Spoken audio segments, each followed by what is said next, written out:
Hello ಸ್ನೇಹಿತರೆ, ಸಪ್ತಪದಿ ಧಾರಾವಾಹಿಯ ಇಂದಿನ ಸಂಚಿಕೆಯಲ್ಲಿ ನೋಡುವುದಾದರೆ ಇನ್ನು ಲಾಯರ್ ಅವರು ನಿರಾಶೆಯಿಂದ ಯಾವುದಾದ್ರೂ ಒಂದು ಸಾಕ್ಷಿ ಆಧಾರ ಇದ್ರೆ ನಾವು ಈ ಕೇಸ್ನ ಗೆಲ್ಬೋದು. ನೋಡಿದ್ರೆ ಕಲ್ಯಾಣ್ ಅವರು ನಾನು ನನ್ನ ಹೆಂಡತಿಗೆ ಹೊಡೆದಿದ್ದೀನಿ ಅಂತಾನೂ ಸಹ ಒಪ್ಕೊಂಡಿದ್ದಾರೆ. ಇನ್ನು ಏನು ತೀರ್ಮಾನ ಕೊಡ್ತಾರೋ ಏನೋ ಅಂತ ತುಂಬ ಯೋಚನೆ ಮಾಡ್ತಿದ್ದ ಹಾಗೆ ಅನಾಮಿಕಾ ಕಡೆಯಿಂದ ಬಂದು, ಲಾಯರ್ ಅವರೇ, ಇವ್ರ ಹತ್ರ ಏನು ಪ್ರೂಫ್ ಇದೆ ಅಂತ ನೀವು ಇಷ್ಟು ಹೋರಾಡ್ತಾ ಇದ್ದೀರಾ? ಹಾಂ, ನಿಮ್ಮ ಟೈಮ್ ವೇಸ್ಟು, ದುಡ್ಡು ವೇಸ್ಟು, ಎಲ್ಲ ವೇಸ್ಟು ಅಂತ ಅನಾಮಿಕಾ ಹೇಳ್ತಿದ್ದಂಗೆ, ಛೀ ನೀನೊಂದು ಹೆಂಗ್ಸ ಅಂತ ಧನಲಕ್ಷ್ಮಿ ಅವ್ರು ಹೇಳ್ತಿದ್ದಾರೆ. ಆಗ ಯಾಕತ್ತೆ ಅಷ್ಟು ದೊಡ್ಡ ಮಾತು ಅಂದ್ಬಿಟ್ರಿ? ಛೀ ನೀ ನನ್ನ ಅತ್ತೆ ಅಂತ ಕರಿಬೇಡ, ನನಗೆ ಇಷ್ಟ ಆಗ್ತಿಲ್ಲ. ನೀವು ಅತ್ತೆ ಅಂತ ಕರಿಬೇಡ ಅಂದಿದ ತಕ್ಷಣ ನಮ್ಮ ವರ್ಷಗಳೆಲ್ಲ ಬದಲಾಗುತ್ತೆ ಅನ್ಕೊಂಡಿದ್ದೀರಾ ಅತ್ತೆ? ಬಿದ್ದಿ ಕ್ಷಮೆ ಕೇಳ್ಬಿಟ್ಟು ನನ್ನ ನೀವು ಸೊಸೆ ಥರ ಕರ್ಕೊಂಡೋಗಿ ಇಟ್ಕೊಂಡ್ರೆ ಸರಿ ಹೋಗುತ್ತಲ್ವಾ ಅತ್ತೆ ಅಂತ ಹೇಳ್ತಾ ಇರ್ತಾಳೆ ಅನಾಮಿಕಾ. ಅದೇ ವ್ಯಂಗ್ಯವಾಗಿ ಇನ್ನ ಕಲ್ಯಾಣ್ ಸಹ, ಮುಂಚೆ ಪ್ರೀತಿ ಮಾಡಾದ್ಮೇಲೆ ನೀನ್ ಎಡವ್ಬಿಟ್ಟು ಮದ್ವೆ ಆದೆ, ಈಗ ನೀನು ಹಾವು ಅಂತ ಗೊತ್ತಾದ್ಮೇಲೂ ನಾನು ಹೇಗ್ ನಿನ್ನ ಬುಡಕ್ ಬೀಳ್ತೀನಿ ಹೇಳು? ಯಾವುದೇ ಪರಿಸ್ಥಿತಿಲೂ ನಾನು ನಿನ್ನ ಹತ್ರ ತಗ್ಗೋ ಮಾತೇ ಇಲ್ಲ ಅಂತ ಹೇಳ್ತಾ ಇರ್ತಾನೆ ಕಲ್ಯಾಣ್ ಸಹ. ಹಾಗಾದ್ರೆ ನಿಮ್ ಪಶ್ಚಾತ್ತಾಪನ ನೀವೇ ಪಟ್ಕೊಳ್ಳಿ ಅಂತ ಹೇಳಿ, ಸರಿ ನಾಳೆ ಸಿಗುವ, ಕೋರ್ಟ್ನಲ್ಲಿ ನಾಳೆ ಏನ್ ತೀರ್ಮಾನ ಆಗುತ್ತೋ ನೋಡೋಣ ಅಂತ ಹೇಳಿ ಅನಾಮಿಕಾನು ಸಹ ಹೊರಟಿರ್ತಾರೆ. ಈ ಕಡೆ ನೋಡಿದ್ರೆ ರಾಜ್ ಅವ್ರ ಚಿಕ್ಕಮ್ಮಂಗೆ ಹೇಳ್ತಾ ಇರ್ತಾನೆ ಧೈರ್ಯ, ಕಲ್ಯಾಣ್ ನೀನೇನು ಯೋಚನೆ ಮಾಡ್ಬೇಡ, ನೀನ್ ಆರಾಮಾಗಿ ಹೋಗು, ನಾನಿದ್ದೀನಿ, ಏನಾದ್ರೂ ನಾನು ನೋಡ್ಕೊಳ್ತೀನಿ ಅಂತ ಹೇಳಿ ಕಳಿಸ್ತಾ ಇರ್ತಾರೆ. ಏನ್ ಮಾಮ್, ಏನ್ ರಾಹುಲ್ ಎಲ್ಲ ಏರ್ಪಾಟ್ ಮಾಡಿದ್ಯಾ? ಹ್ಞೂ ಮಾಮ್, ಆಲ್ರೆಡಿ ಆ ಮಹಿಳಾ ಮಂಡಳಿಯಲ್ಲಿ 4 ಜನನ ನಾನು ಸೇರಿಸಿದ್ದೀನಿ, ಈಗ ಶುರುವಾಗುತ್ತೆ ನೋಡು ಅಂತ ಹೇಳ್ತಾ ಇರ್ತಾನೆ. ಈ ಕಡೆ ಮಂಡಳಿಯವರೆಲ್ಲ ಕಲ್ಯಾಣ್ ಬರ್ತಾ ಇರೋದನ್ನ ನೋಡಿ, ಛೀ ಇವ್ರಂತ ಗಂಡಸ್ರಿಗೆ ಹೆಂಡ್ತೀರ್ ಯಾಕೆ ಬೇಕು? ಹಾ, ಒಂದ್ ಸಂಸಾರ ಉಳಿಸ್ಕೊಳ್ಳೋದಲ್ದಿರ ಅದ್ರಲ್ಲಿ ಬೇರೆ ಅಕ್ರಮ ಸಂಬಂಧಗಳೆಲ್ಲ ಇಟ್ಕೋತಾರೆ, ಇವ್ರಂತ ಗಂಡಸ್ರು ಇರ್ಲೇಬಾರ್ದು ಅಂತ ಅವ್ರ ಮೊಟ್ಟೆಯಿಂದ ಎಲ್ಲ ಹೊಡಿತಾ ಇರ್ತಾರೆ ಕಲ್ಯಾಣ್ಗೆ. ಆಗ ಅದನ್ನ ನೋಡಿ ರಾಹುಲ್ ಮತ್ತೆ ನಾಗವೇಣಿನೂ ಸಹ ತುಂಬಾ ಖುಷಿ ಪಡ್ತಾ ಇದ್ರೆ, 4 ಜನಕ್ಕೂ ಗಾಬರಿ ಆಗಿರುತ್ತೆ. ಅಯ್ಯೋ ಕಲ್ಯಾಣ್ಗೆ ಏನಾಗ್ತಿದೆ ಅಂತ ರಾಜ್ ಮತ್ತೆ ಕಾವ್ಯ ಎಲ್ಲರೂ ಬರ್ತಾರೆ. ನೋಡಿದ್ರೆ ರಾಜ್ ಸಹ, ಅಯ್ಯೋ ನೀವ್ ಆ ರೀತಿ ಮಾಡ್ಬೇಡಿ, ತಪ್ಪು ಮಾಡಿಲ್ಲ, ಏನಿಲ್ಲ, ನೀವ್ ಆ ರೀತಿ ಹೊಡಿತಿದ್ದೀರಾ ಅಂತ ಹೇಳ್ತಾ ಇರ್ತಾರೆ. ರಾಜ್ ಸಹ ಹೋಗಿ ಅದ್ರಲ್ಲಿ ಭಾಗಿಯಾಗಿರ್ತಾನೆ. ಅವನ್ಗೂ ಸಹ ಅದ್ರಲ್ಲಿ ಹೊಡ್ತಾ ಬಿಡ್ತಾ ಇರುತ್ತೆ. ಆಗ ನೋಡು, ನಾವ್ ಏನೋ ಅನ್ಕೊಂಡ್ರೆ ರಾಜ್ ಸಹ ಈ ಸನ್ನಿವೇಶಕ್ಕೆ ಸರಿ ಹೋಗ್ಬಿಟ್ಟಿದ್ದಾನೆ, ಈ ಮನೆ ಹೆಸರೆಲ್ಲ ಕಳ್ದಂಗೆ ಲೆಕ್ಕ ಅಂತ ಅವರಿಬ್ರು ಖುಷಿ ಪಡ್ತಾ ಇರ್ತಾರೆ. ಈ ಕಡೆ ಅನಾಮಿಕಾ ಅದನ್ನ ನೋಡಿದ್ರ ಡ್ಯಾಡ್ ಅಂತ ಸಿಕ್ಕಾಪಟ್ಟೆ ಖುಷಿ ಪಡ್ತಾ ಇರ್ತಾಳೆ.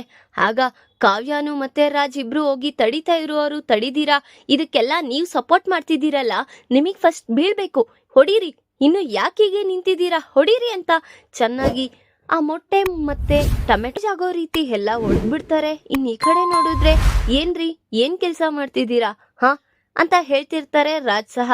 ಆಗ ನೀವು ಒಬ್ರು ತಪ್ಪಿಲ್ಲ ಅಂತ ನಿಮಗೆ ಗೊತ್ತಿಲ್ದಿರ ಮಾಡ್ತಾ ಇದ್ದೀರಾ ಕೆಲ್ಸನ. ನೀವು ನಂಬಿರೋ ಹೆಂಗ್ಸು ತುಂಬಾ ಕ್ರೂರುಳು, ಆಯ್ತಾ? ಯಾವ್ದ್ ನಿಜ ಯಾವ್ದ್ ಸುಳ್ಳು ಅಂತ ನಿಮಗೆ ಇನ್ನೂ ಗೊತ್ತಿಲ್ಲ. ಆದ್ರೂ ನನಗೆ ಖುಷಿ ಆಗ್ತಿದೆ, ಎಂತಕ್ಕಂದ್ರೆ ಒಂದು ಹೆಣ್ಣಿನ ಜೀವನಕ್ಕೆ ಇಷ್ಟು ಜನ ಮಹಿಳಾ ಮಂಡಳಿಯವರು ನಿಂತಿ ಸಪೋರ್ಟ್ ಮಾಡ್ತಿದ್ದೀರಲ್ಲ, ಅದ್ ನೋಡೋಕೆ ತುಂಬಾ ಖುಷಿ ಆಗ್ತಿದೆ. ಪರವಾಗಿಲ್ಲ, ನಿಮ್ಗೆ ಒಂದ್ ದಿವಸ ನನ್ನ ತಮ್ಮ ಯಾವ್ದೇ ರೀತಿ ತಪ್ಪು ಮಾಡಿಲ್ಲ ಅಂತ ಗೊತ್ತಾದ್ರೆ ಆಗ ನೀವೇ ಒಳಗೊಳಗೆ ಕ್ಷಮೆ ಕೇಳ್ಸೋ ಅಂತ ಸ್ಥಿತಿನೂ ಬರುತ್ತೆ ಅಂತ ರಾಜ್ ಸಹ ಸುಮ್ನೆ ಅಲ್ಲಿಂದ ಹೊರಟಿರ್ತಾನೆ. ಕಲ್ಯಾಣ್ ಹೊರಡು ನೀನು ಅಂತ ಹೊರಡ್ತಾ ಇದ್ದಂಗೆ ಈ ಕಡೆ ಅನಾಮಿಕಾ ಮತ್ತೆ ಅವ್ರ ಅಪ್ಪ ಅಮ್ಮ 3 ಜನನು ಅವ್ರು ಹೋಗೋ ತನಕ ಅಲ್ಲಿ ನಡೀತಿರೋ ಸನ್ನಿವೇಶನ ನೋಡಿ ಆನಂದಿಸ್ತಾ ಇರ್ತಾಳೆ. ಈ ಕಡೆ ನೋಡಿದ್ರೆ ಕನಕ, ಹಾಗಲ್ಲ ರೀ, ಎಂತ ಕಳಿಸ್ಬೇಕು? ಲೇ, ಅದು ಕೋರ್ಟ್ ಕಣೆ, ಅಲ್ಲಿಂದ ಆದೇಶ ಬಂದ್ರೆ ಅಪ್ಪುನ ಕಳಿಸ್ಲೇಬೇಕು. ನಾನೆಂತ ಕಳಿಸ್ತೀನಿ, ಕಳ್ಸೋ ಮಾತೇ ಇಲ್ಲ. ನೀನ್ ಕಳ್ಸಿದ್ರು ಕಳ್ಸಿಲ್ಲ ಅಂದ್ರೂ ಆಮೇಲೆ ಪೊಲೀಸವ್ರು ಬಂದು ಕರ್ಕೊಂಡ್ ಹೋಗ್ತಾರೆ ಕನಕ ಅಂತ ಹೇಳ್ತಾ ಇರ್ತಾರೆ. ಆಗ ಇಲ್ಲ ರೀ, ನಾನ್ ಯಾವ್ದೇ ಕಾರಣಕ್ಕೂ ಕಳ್ಸಲ್ಲ, ನೀವ್ ಇಷ್ಟ ಹೇಳಿದ್ರು ನಾನು ಕಳ್ಸೋದಿಲ್ಲ. ನಿನ್ಗೆ ಹೇಳಿದ್ರೆ ಅರ್ಥ ಆಗೋದಿಲ್ಲ ಅಲ್ಲ? ಇರಪ್ಪ, ನಾನೇ ಹೇಳ್ತೀನಿ. ಅಮ್ಮ ನೀನು ಹೆದರ್ಕೊಂಬೇಡ, ಈಗ ಅನಾಮಿಕಾ ನನ್ ಮೇಲೆ ಕಲ್ಯಾಣ್ ಮೇಲೆ ಕೇಸ್ ಇಟ್ಟಿದ್ದಾಳೆ. ಈಗ ನಾನು ಇದೇ ರೀತಿ ಮರೆ ಮರ್ಚ್ಕೊಂಡಿದ್ರೆ ನಂದೇ ತಪ್ಪಿದೆ ಅಂತ ಬರುತ್ತೆ ಅಮ್ಮ. ಸ್ವಲ್ಪ ಯೋಚನೆ ಮಾಡು. ನಾನು ಹೋಗಿ ಏನ್ ನಡೀತು ಏನಿಲ್ಲ ಅಂತ ಹೇಳಿದ್ರೆ ಆಗ ಕಲ್ಯಾಣ್ ಸಹ ಬಿಡುಗಡೆ ಆಗ್ತಾನಲ್ವಾ ಅಮ್ಮ. ಇಲ್ಲ ಅಂದ್ರೆ ನಾವೇನೋ ತಪ್ಪು ಮಾಡಿದೀವಿ ಅನ್ನೋ ನನ್ನೂ ಸಹ ಆಗ ಜೈಲ್ಗೆ ಹಾಕ್ತಾರೆ. ಬೇಕಾ ಅಮ್ಮ ಇದೆಲ್ಲ ತಂಟೆ ತಕರಾರು? ಹಾಗಲ್ಲ ಕಣೆ. ಈಗ ನೀನು ಹೋದೆ ಅವ್ರೇನಾದ್ರೂ ಬಿಡ್ತಾರೆ ಅನ್ಕೊಂಡಿದ್ಯಾ? ಹೀಗೆ ನೋಡ್ದೆ ಅಲ್ವಾ ಕಲ್ಯಾಣ್ ಅವ್ರಿಗೆ ನಿಮ್ ಬಾವ ಅವ್ರಿಗೆಲ್ಲ ಎಷ್ಟು ಅವಮಾನ ಮಾಡ್ತಿದ್ದಾರೆ. ಮತ್ತೆ ನೀನ್ ಈ ರೀತಿ ಹೋದ್ರೆ ನನಗೂ ಬೇಜಾರಾಗುತ್ತೆ, ನಾನು ಬರ್ತೀನಿ. ಅಲ್ಲ ಅಮ್ಮ, ನೀನೇ ಈಗ ತಾನೇ ಹೇಳ್ದೆ ನೋಡಿದ್ರೆ ಮೀಡಿಯಾದವರೆಲ್ಲ ಅಷ್ಟು ಅವಮಾನ ಮಾಡ್ತಿದ್ದಾರೆ ಅಂತ. ಪರವಾಗಿಲ್ಲ, ಅದಕ್ಕೆ ನಾನೇನು ತಲೆ ಕೆಡ್ಸ್ಕೊಳ್ಳಲ್ಲ ಅಂತ ಹೇಳ್ತಾ, ಹಾಗಲ್ಲ ಕಣೆ, ಅರ್ಥ ಮಾಡ್ಕೊಳೆ. ಬೇಡ ಅಮ್ಮ, ನಾನು ಹೇಳೋದು ಅರ್ಥ ಮಾಡ್ಕೊ, ನಾನು ಹೋಗ್ಬಿಟ್ಟು ಬರ್ತೀನಿ ಅಂತ ಅಪ್ಪನು ಸಹ ಒಪ್ಕೋತಾ ಇರ್ತಾಳೆ. ಧಾರಾವಾಹಿಯ ಪ್ರತಿಯೊಂದು ಸಂಚಿಕೆ ತಪ್ಪದೆ ನೋಡಬೇಕಾದರೆ ನಮ್ಮ KTVS 365 ಚಾನಲ್ಗೆ ಸಬ್ಸ್ಕ್ರೈಬ್ ಮಾಡ್ಕೊಳ್ಳಿ. ಹಾಗೆ ಪಕ್ಕದಲ್ಲಿರುವ ಬೆಲ್ ಬಟನ್ ಅನ್ನು ಪ್ರೆಸ್ ಮಾಡಿ ಅದರಲ್ಲಿ ಆಲ್ ಆಪ್ಷನ್ ಸೆಲೆಕ್ಟ್ ಮಾಡ್ಕೊಳ್ಳಿ. ಇದರಿಂದ ನಾವು ರಿಲೀಸ್ ಮಾಡುವಂತಹ ಸಂಚಿಕೆ ಅಪ್ಡೇಟ್ ನೋಟಿಫಿಕೇಶನ್ ಸಿಗುತ್ತೆ. ಇನ್ನು ಮನೆ ಮಂದಿಯವರೆಲ್ಲರೂ ಒಂದು ಕಡೆ ನಿಲ್ಸಿರ್ತಾರೆ. ಆಗ ಸ್ವರಾಜ್ ಅವ್ರ ತಾತ, ಈ ಮನೆ ಹೆಸರು ಮಾನ ಮರ್ಯಾದೆ ಎಲ್ಲ ಗಾಳಿಲಿ ತೂರ್ಕೊಂಡೋಗಂಗಾಗೋಯ್ತಲ್ಲ ಚಿಟ್ಟಿ.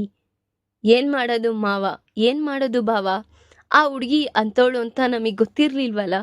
ಹೇರಿ ಕೋರಿ ಕಲ್ಯಾಣ್ ಪಾಪ ಇಷ್ಟಪಟ್ಟು ಮದ್ವೆ ಆಗಿದ್ದು, ನೋಡಿದ್ರೆ ಅವಳು ಈ ತರ ಅಂತ ನಮಗೆ ಗೊತ್ತಿರ್ಲಿಲ್ಲ. ನಮ್ ಹಿಂದಿನ ಕಾಲದಲ್ಲಿ ಹುಡುಗಿಗೆ ಒಳ್ಳೆತನ ಗುಣತನ ಎಲ್ಲಾನು ನೋಡಿ ಮದ್ವೆ ಮಾಡ್ತಾ ಇದ್ವಿ.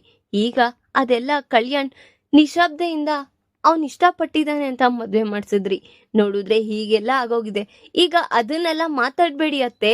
ಈಗ ನಮ್ಮ ಮಗನ್ ಜೀವನ ಯೋಚನೆ ಮಾಡಿ, ಏನ್ ಮಾಡ್ಬೇಕು, ಅವನ್ನ ಹೇಗ್ ಹೊರ ಕರ್ಕೊಬರ್ಬೇಕು ಅನ್ನೋದು ಯೋಚನೆ ಮಾಡಿ ಅಂತ ಧನಲಕ್ಷ್ಮಿ ಅವ್ರು ಹೇಳ್ತಾ ಇದ್ರೆ, ಧನಲಕ್ಷ್ಮಿ ಯೋಚನೆ ಮಾಡ್ಬೇಡ ಅಮ್ಮ, ಕಲ್ಯಾಣ್ಗೇನು ಆಗಲ್ಲ.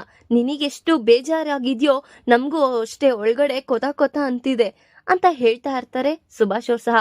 ಹಾಗಲ್ಲ ಧನಲಕ್ಷ್ಮಿ, ಈಗ ನೀನು ಟೆನ್ಷನ್ ಅಲ್ಲಿ ಇದ್ಯಾ, ಅದಕ್ಕೆ ನೀನ್ ಈ ರೀತಿ ಮಾತಾಡ್ತಾ ಇದ್ಯಾ.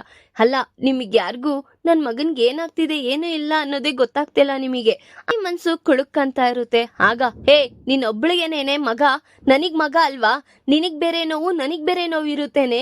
ಸ್ವಲ್ಪ ಮಾತಾಡ್ಬೇಕಾದ್ರೆ ಹದ್ ಬಸ್ ತಿಟ್ಕೊಂಡ್ ಮಾತಾಡೋದನ್ನ ಕಲಿ ಧನಲಕ್ಷ್ಮಿ ಅಂತ ಪ್ರಕಾಶ್ ಅವ್ರು ಸಹ ಹೇಳ್ತಾ ಇರ್ತಾರೆ. ನೀವು ನನಗೆ ಅಂತಿದ್ದೀರಾ, ಅನ್ನಿ, ಎಲ್ಲಾರು ನನ್ಗೆ ಅನ್ನಿ, ಮತ್ತೆ ನಿನಗಂದಿರಾ ಬೇರೆಯವ್ರಿಗನ್ನಕ್ಕಾಗುತ್ತಾ?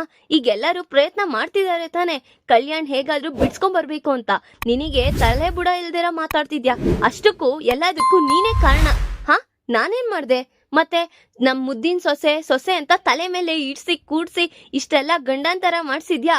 ಇನ್ನ ಏನ್ ಮಾಡ್ಬೇಕು ಹೇಳು? ಎಲ್ಲದಕ್ಕೂ ನೀನು ಆ ಅನಾಮಿಕಾನೇ ಕಾರಣ. ನಮ್ ಮಗ ಎಷ್ಟು ಹೇಳ್ತಿದ್ದ, ಅಮ್ಮ ನನ್ಗೆ ಹಿಂಗಾಗ್ತಿದೆ ಅಮ್ಮ, ನಾನು ಆ ರೀತಿ ಅಪ್ಪನ ನೋಡ್ತಾ ಇಲ್ಲ ಅಂತ ಎಷ್ಟೊತ್ತಿ ಬೊಗಳ್ತಿದ್ರು ನೀನಿಲ್ಲ, ಅದೇ ಅವ್ನು ಹೇಳ್ತಾ ಇರೋದೇ ಸುಳ್ಳು ಅಂತ ನಿನ್ ಸೊಸೆ ಮಾತನ್ನ ನಂಬಿ ಇಲ್ಲಿವರೆಗೂ ತಂದಿಕ್ಕೊಂಡಿದ್ಯಾ. ಚಿಕ್ಕಮ್ಮ, ಈಗ ಅದನ್ನ ಬಿಡಿ, ನೀವು ಸ್ವಲ್ಪ ಸಮಾಧಾನವಾಗಿರಿ ಅಂತ ಹೇಳ್ತಾ ಇರ್ತಾನೆ ರಾಜ. ಏನ್ ಸಮಾಧಾನ ರಾಜ್, ನನಗೆ ಹೇಗಾಗ್ತಿದೆ ಅಂತ ಗೊತ್ತಾಗ್ತಿದ್ಯಾ? ಚಿಕ್ಕತ್ತೆ, ನನ್ಗೂ ಗೊತ್ತಾಗ್ತಿದೆ ಚಿಕ್ಕತ್ತೆ, ನೀವಿಷ್ಟೆಲ್ಲ ಮಾತಾಡ್ಬೇಡಿ, ಸ್ವಲ್ಪ ತಾಳ್ಮೆಯಿಂದ ಇರಿ. ಈಗ ನಿಮಗೆ ಹೇಗೆ ಕಲ್ಯಾಣ್ ಅವ್ರನ್ನ ಕರ್ಕೊಬರ್ಬೇಕು ಅನ್ನೋ ಆಸೆ ಇದೆಯೋ, ನಮಗೂ ಅದೇ ಆಸೆ ಅಲ್ವಾ? ಈ ಮನೆ ಮಂದಿಯವರೆಲ್ಲರೂ ಪ್ರಯತ್ನ ಮಾಡ್ತಿರೋದು ಇನ್ನೆಂತ ಕತೆ ಅಂತ ಹೇಳ್ತಿದ್ರೆ, ನೀನು ಮಧ್ಯ ಮಾತಾಡಕ್ ಬರ್ಬೇಡ ಕಾವ್ಯ ಅಂತ ಹೇಳ್ತಾ ಇರ್ತಾರೆ ಧನಲಕ್ಷ್ಮಿ ಅವರು. ಆಗ ಕಾವ್ಯನ್ಗೂ ಶಾಕ್ ಆಗಿರುತ್ತೆ. ಆಗ ರಾಜ ಕಾವ್ಯನ್ ಮಕ್ಕ ನೋಡ್ತಾ ಇರ್ತಾನೆ. ಅಲ್ಲ, ಎಲ್ಲದಕ್ಕೂ ಕಾರಣ ನಿಮ್ ಮುದ್ದಿನ ಸೊಸೆ. ಅವಳು ಮಾಡಿರೋ ಕೆಲ್ಸಕ್ಕೆ ನನಗೇನ್ ಹೇಳ್ತಿದ್ದೀರಾ? ನೀವೇ ಅಲ್ವಾ ತಲೆ ಮೇಲೆ ಇಡ್ಸಿ ಏನ್ ಹೇಳಿದ್ರು ಅದನ್ನ ಕುಣಿತಿದ್ರಿ. ಹಾಗಾಗಿ ನೀವಿಷ್ಟ ಅನ್ಭವಿಸ್ತಾ ಇದ್ದೀರಾ, ಮಾಡ್ಕೊಳ್ಳಿ, ನಮಿಗೇನು ಅಂತ ಹೇಳ್ತಾ ಇರ್ತಾಳೆ ಕಾವ್ಯನು ಸಹ. ನೋಡಿದ್ರೆ, ಹಾ, ನೀನು ನನಗೆ ಅನ್ನಕ್ ಬರ್ಬೇಡ, ಹೇ ನೀನ್ ಸುಮ್ನೆ ಇರೇ, ಅವ್ರು ಮಾಡ್ಕೊಂಡಿದ್ ತಪ್ಪು ಅವ್ರು ಮಾಡ್ಕೋತಾರೆ, ನಿನ್ಗೇನೆ ಅಂತ ಸ್ವಪ್ನನು ಹೇಳ್ತಾ ಇರ್ತಾಳೆ. ಆಗ ಹೋ, ಅಷ್ಟಕ್ಕೂ ಆ ಅನಾಮಿಕಾ ಅಂತ ಇವರು ರಾಗ ಹೇಳಿ ಹೊತ್ತಿಗೆ, ಬಂದ್ಬಿಟ್ರಪ್ಪ, ಎಲ್ಲದಕ್ಕೂ ಈ ಸೂತ್ರಧಾರಿನೇ ಈ ನಮ್ಮತ್ತೆ. ಎಲ್ಲ ಬಾಯಿ ಮುಚ್ಕೊಂಡಿದ್ದವಳನ್ನ ಬಾಯಿ ತೆಗ್ದಿ ಮಾತಾಡೋ ತರ ನಿಲ್ಸಿದ್ದೆ ಇವ್ರು, ಎಲ್ಲದಕ್ಕೂ ಇವರೇ ಕಾರಣ ಅಂತ ಸ್ವಪ್ನ ಅವ್ರ ಅತ್ತೆ ಮೇಲೆ ಹೇಳ್ತಾ ಇರ್ತಾರೆ. ಇನ್ನ ರಾಹುಲ್ಗೆ ಕೋಪ ತಡ್ಕೊಳಕಾಗ್ದಿರಾ, ಏ ಸ್ವಪ್ನ, ನೀನೇನು ನಮ್ಮಮ್ಮನ ಬಗ್ಗೆ ಮಾತಾಡೋದು? ಹಾ, ಹೇಳು, ನಿನ್ನ ಕಣೋ ಫಸ್ಟ್ ಜೈಲ್ಗೆ ಹಾಕಿಸ್ಬೇಕು. ಪಾಪ ಯಾವ್ದು ತಪ್ಪೆ ಮಾಡ್ದಿರೋರ್ಗೆ ಜೈಲ್ಗೆ ಹೋಗೋ ಅಂತ ಅವಶ್ಯಕತೆ ಬಂದಿದೆ. ನೀನು 108,000 ತಪ್ಪು ಮಾಡಿದ್ಯಾ, ನಿನ್ಗೆ ಫಸ್ಟ್ ಜೈಲಿಗೆ ಹಾಕ್ಬೇಕು ಅಂತ ಹೇಳ್ತಾ ಇರ್ತಾಳೆ ಸ್ವಪ್ನ. ಇನ್ನು ಅಲ್ಲಿರೋರೆಲ್ಲ ಮೌನವಾಗಿರ್ತಾರೆ. ಅಮ್ಮ ಧನಲಕ್ಷ್ಮಿ, ನೀನೇನು ಯೋಚನೆ ಮಾಡ್ಬೇಡ, ರಾಜ್ ಹೇಗ್ ದೊಡ್ಡ ಮಗನೋ ಅವನು ಈ ಮನೆಗೆ ಚಿಕ್ಕ ಮಗ ಇದ್ದಂಗೆ, ಅವ್ರಿಬ್ರು ಈ ಮನೆಗೆ 2 ಕಣ್ಣಿದ್ದಂಗಮ್ಮ ಅಂತ ಹೇಳ್ತಾ ಇರ್ತಾರೆ ಸುಭಾಷ್ ಅವರು. ಆಗ ಅಪರ್ಣವರು ಸಹ, ಅಲ್ಲ, ನನ್ಗ್ಯಾಕೋ ಅನಾಮಿಕಾ ಏನೋ ಎಡವಿ ಮಾಡ್ತಿದ್ದಾಳೆ ಅಂತ ಅನಿಸ್ತಿಲ್ಲ, ಬೇಕು ಅಂತ ಈ ಮನೆ ಎಲ್ಲರ ಮೇಲೂ ಕಕ್ಷೆ ಕಟ್ಕೊಂಡ್ ಮಾಡ್ತಿದ್ದಾಳೆ ಅಂತ ಅನಿಸ್ತಿದೆ ಅಂತ ಹೇಳ್ತಾ ಇರ್ತಾರೆ. ಇನ್ ಈ ಕಡೆ ನೋಡಿದ್ರೆ ನೀನೇನಾದ್ರೂ ಹೆಚ್ಚಿಗೆ ಮಾತಾಡಕ್ ಹೋದೋ ಸರಿ ಇರಲ್ಲ ನೋಡು ಅಂತ ಪ್ರಕಾಶ್ ಅವರು ಧನಲಕ್ಷ್ಮಿ ಅವ್ರಿಗೆ ಬುದ್ಧಿವಾದ ಹೇಳ್ತಾ ಇರ್ತಾರೆ. ಆಗ ಅಲ್ಲ ರೀ, ಈಗ ನಾವ್ ಎಲ್ಲಿಂದ ಸಾಕ್ಷಿ ಹುಡ್ಕಕ್ಕಾಗುತ್ತೆ? ಒಂದು ಸಾಕ್ಷಿ ಇದ್ರೆ ನನ್ ಮಗ ಹೊರಗಡೆ ಬರ್ತಾನೆ. ಯಾವ ಸಾಕ್ಷಿ ಇದೆ ಅಂತ? ನೋಡಿದ್ರೆ ಇಷ್ಟು ಸುಖವಾಗಿ ಆ ಹುಡ್ಗಿನ ಇಲ್ಲೆಲ್ಲ ನೋಡ್ಕೊಂಡ್ವಿ. ನೋಡಿದ್ರೆ ಈಗ ನಮ್ಮ ಹತ್ರ ಒಂದು ಆಧಾರನೂ ಸಹ ಇಲ್ಲ ನನ್ ಮಗನ ಬಿಡ್ಸ್ಕೊ ಬರಕ್ಕೆ ಅಂತ ಹೇಳ್ತಾ ಇರ್ತಾರೆ ಧನಲಕ್ಷ್ಮಿ. ಚಿಕ್ಕಮ್ಮ, ನೀವೇನು ವರಿ ಮಾಡ್ಕೋಬೇಡಿ, ನಾನಿರೋವರೆಗೂ ನನ್ನ ತಮ್ಮನ್ಗೇನು ಆಗಕ್ ಬಿಡಲ್ಲ ಅಂತ ಹೇಳ್ತಾ ಇರ್ತಾರೆ. ಇನ್ ಈ ಕಡೆ ನೋಡಿದ್ರೆ ಕಾವ್ಯ ಏನಾದ್ರೂ ಆಧಾರ ಅಂತ ತುಂಬಾ ಯೋಚನೆ ಮಾಡ್ತಾ ಇರ್ತಾಳೆ. ಈಗ ಕಾವ್ಯ ಯೋಚನೆ ಮಾಡ್ತಿದ್ದಾಳೆ, ಹೇಗಾದ್ರೂ ಮಾಡಿ ಕವಿ ಅವರು ಮತ್ತೆ ಅನಾಮಿಕಾ ಇಬ್ರು ಜಗಳ ಆಡಿರೋ ಯಾವ್ದಾದ್ರೂ ಒಂದು ಆಧಾರ ಸಿಗ್ಬೋದಾ ಅಂತ ಪ್ರಯತ್ನ ಪಡ್ತಿದ್ದಾಳೆ. ಅವಳಿಗೆ ಆಧಾರ ಸಿಕ್ಕುತ್ತಾ? ಆ ಆಧಾರನ ತಗೊಂಡೋಗಿ ಕೋರ್ಟಲ್ಲಿ ಸಬ್ಮಿಟ್ ಮಾಡ್ತಾಳ. ಕೋರ್ಟ್ ನಿಂದ ಹೊರಗ್ ಬೀಳ್ತಾರ. ಈ ಕಡೆ ನೋಡಿದ್ರೆ ಅಪ್ಪುನು ಸಹ ಕೋರ್ಟ್ಗೆ ಹೋಗೋದಿಕ್ಕೆ ರೆಡಿ ಆಗ್ತಿದ್ದಾಳೆ. ಈಗ ಅಪ್ಪು ಮತ್ತೆ ಕಲ್ಯಾಣ್ ಇಬ್ರು ಸೇರಿ ಈ ಯುದ್ಧನ ಗೆದ್ಬಿಟ್ ಬರ್ತಾರಾ ಅಥವಾ ಅನಾಮಿಕಾಂದೆ ಗೆಲುವಾಗುತ್ತಾ ನನ್ನ ಮುಂದಿನ ಭಾಗದಲ್ಲಿ ತಿಳಿಸ್ಕೊಡ್ತೀನಿ. ಈ ವಿಡಿಯೋ ಇಷ್ಟ ಆದ್ರೆ ಲೈಕ್ ಮಾಡಿ, ನಿಮ್ಮ ಫ್ರೆಂಡ್ಸ್ ಹಾಗೆ ನಿಮ್ಮ ರಿಲೇಟಿವ್ಸ್ಗೂ ಶೇರ್ ಮಾಡಿ ಅಂತ ಕಮೆಂಟ್ ಮಾಡಿ. Thanks for watching.